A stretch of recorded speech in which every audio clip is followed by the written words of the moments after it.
இழந்ததை பெற்றுக்கொள்வாய். யோவேல் 2:25.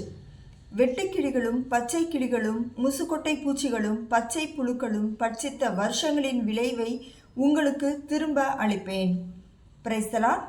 என் அன்பான தேவ பிள்ளைகளே, இயேசு கிறிஸ்துவின் இனிதான நாமத்தில் உங்களை வாழ்த்துகிறேன். 8வது மாதத்தின் முதல் தேதியில் ஆண்டவர் நமக்கு கொடுத்த வாக்குத்தத்த வசனம் யோவேல் 2:25. அன்பானவர்களே, சில நேரங்களில் எல்லாவற்றையும் இழந்துவிட்டேன் என்று தோன்றும். பணத்தை இழந்திருக்கலாம், உடல் நலத்தை இழந்திருக்கலாம், வேலை, உறவுகள், சந்தோஷம், சமாதானம், நம்பிக்கை, ஏதோ ஒன்றை இழந்திருக்கலாம். இன்று ஆண்டவர் உங்களிடம் சொல்லும் வார்த்தை என்னவென்றால், நீ இழந்ததை நான் திரும்ப கொடுக்க வல்ல தேவன் என்பதாக. தேவனால் முடியாதது ஒன்றும் இல்லை. யோபு எல்லாவற்றையும் இழந்தார். செல்வம், பிள்ளைகள், உடல் நலம், எல்லாவற்றையும். நண்பர்கள் கூட அவரை குற்றம் சொன்னார்கள். ஆனால் அவர் தேவனை விட்டுவிடவில்லை. கடைசியில் ஆண்டவர் யோபுவுக்கு முன்பை விட இரட்டிப்பான நன்மைகளால் நிரப்பினார். சிலருக்கு வாழ்க்கையில் மிகப்பெரிய வேதனை என்ன தெரியுமா? நான் வாழ்ந்த வீடு இனி என்னுடையது இல்லை என்ற நிலை. பல வருடங்கள் சிறுக சிறுக சேமித்து கஷ்டப்பட்டு கட்டிய வீடு, அல்லது பல வருஷங்கள் குடும்பத்தோடு வாழ்ந்த வீடு ஏதோ ஒரு காரணத்தால் கையை விட்டு போயிருக்கலாம். சட்ட பிரச்சனைகளால் இருக்கலாம், கடன் சுமையால் இருக்கலாம், ஏமாற்றப்பட்டதினால் இருக்கலாம், அல்லது சூழ்நிலைகளால் தங்களுக்குரிய உரிமையை இழந்திருக்கலாம். இன்று அப்படிப்பட்டவர்களில் பலர் இனி எனக்கு ஒரு நிரந்தரமான இடம் கிடைக்குமா என்று கண்ணீரோடு இருக்கிறார்கள். இன்னும் சில வயதான தம்பதிகள் இருக்கிறார்கள். வாழ்க்கை முழுவதும் உழைத்தும் வயதான காலத்தில் தங்குவதற்கே ஒரு இடம் இல்லாமல் இன்று ஒரு இடம், நாளைக்கு ஒரு இடம் என்று நாளுக்கு நாள் அலைந்து கொண்டிருக்கிறார்கள். மழையிலும் வெயிலிலும் குளிரிலும் அமைதியாக ஓய்வெடுக்க ஒரு வீடு இல்லாமல் தவிக்கிறார்கள். அன்பானவர்களே, மனிதர்கள் எல்லாவற்றையும் பறித்து கொள்ளலாம். ஆனால் தேவன் கொடுக்க நினைத்த ஆசீர்வாதத்தை யாராலும் பறிக்க முடியாது. உங்களுடைய கண்ணீரை தேவன் பார்க்கிறார். உங்கள் பெருமூச்சை அவர் கேட்கிறார்.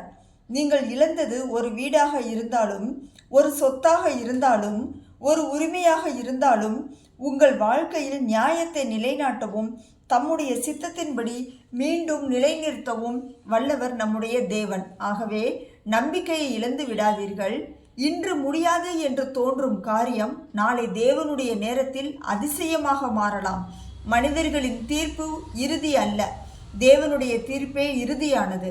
அதனால்தான் கர்த்தர் சொல்கிறார், வெட்டுக்கிளி, பச்சை கிளி போன்றவை தின்று போட்ட வருஷங்களை திரும்ப கொடுப்பேன் என்பதாக நமக்கு வாக்கு அளித்துள்ளார்.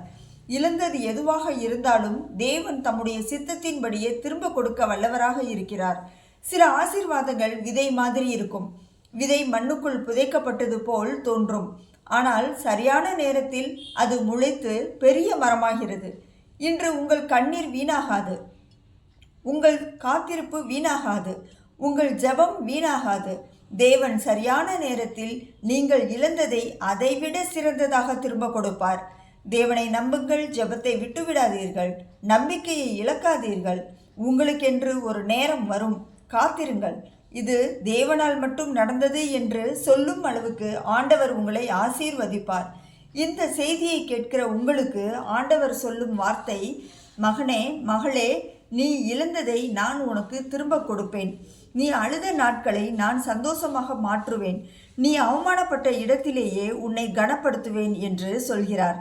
ஜெபிப்போமா. என் அன்பின் பரலோக பிதாவே, இந்த செய்தியை கேட்டுக்கொண்டிருக்கும் ஒவ்வொருவரையும் நீர் அறிந்திருக்கிறீர். அவர்கள் என்ன இழந்திருக்கிறார்கள், அவர்களுக்கு என்ன தேவை என்பது பற்றியும் நீர் அறிந்திருக்கிறீர் அப்பா. இவர்கள் விடும் கண்ணீரை பாரும் தகப்பனே. மற்றவர்கள் முன் தலை நிமிர்ந்து நடக்கும்படியான ஆசீர்வாதத்தால் நிரப்பும். அவர்கள் இழந்து விட்டோம் என்று நினைக்கிற காரியங்களை இரட்டத்தனையாய் தாரும் தகப்பனே. நாங்கள் இருக்கும் இடத்தில் உமக்கு சாட்சியுள்ள பிள்ளைகளாய் வாழும் கிருபையை தாரும் ஆண்டவரே. இயேசு கிறிஸ்துவின் இனிய நாமத்தில் ஜெபிக்கிறோம் கர்த்தாவே, ஆமென். இந்த செய்தி உங்களுக்கு பிரயோஜனமாய் இருந்திருக்கும் என விசுவாசிக்கிறேன். கர்த்தர் உங்களை ஆசீர்வதிப்பாராக.